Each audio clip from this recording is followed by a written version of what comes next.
ગાંધીધામ મહાનગરપાલિકા દ્વારા માનનીય મુખ્યમંત્રી શ્રી ગ્રીન રિંગ રોડ યોજના હેઠળ ગાંધીધામ મહાનગરપાલિકા વિસ્તારમાં એક ગ્રીન રિંગ રોડ બનાવવાની દરખાસ્ત રજૂ કરવામાં આવી હતી, જેને આજરોજ રાજ્ય સરકાર શ્રી દ્વારા સૈદ્ધાંતિક મંજૂરી મળેલ છે.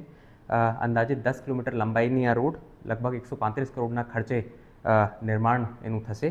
એનો રૂટ આદિપુર ઘોડા ચોકડીથી ચાલુ થઈને ઓમ મંદિર મણિનગર, આદિપુર GIDS વિસ્તાર, તોલાની કોલેજની પાછળ, લીલાશા ફાટક LC5થી રેલવે લાઇનના સમાંતર રાજવી ફાટકથી લઈને ન્યૂ ગોપાલપુરી રેલવે સ્ટેશન અને છેક નેશનલ હાઈવે ઉપર આવેલ ઇન્ડિયન ઓઇલ પેટ્રોલ પંપ સુધીનો રહેશે.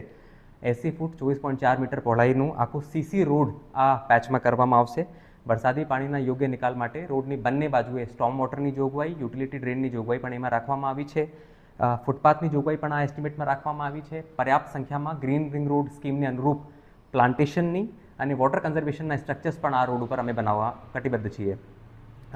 આ રોડ ગાંધીધામ શહેર માટે ટેગોર રોડ અને રામબાગ રોડનું વિકલ્પ પ્રદાન કરશે અને મહત્ત્વના વિસ્તારો જેમ કે Adipur Gandhidham bus stand, new Gopalpuri railway station અને એરપોર્ટની પણ સીધી અને પરોક્ષ કનેક્ટિવિટીમાં એના થકી સુધારો મળશે.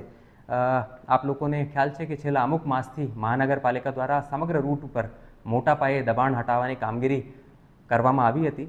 એક બાજુ અમે રોડ વિડ્થના અને મહાનગરપાલિકાની માલિકીના પ્લોટ્સ ઉપરના દબાણો હટાવવા કટિબદ્ધ છીએ અને બીજી બાજુ આ પ્રકારના જાહેર ઉપયોગિતાના પ્રોજેક્ટ્સને પણ અમે આગળ વધારશું. થેન્ક યુ એન્ડ જય હિન્દ.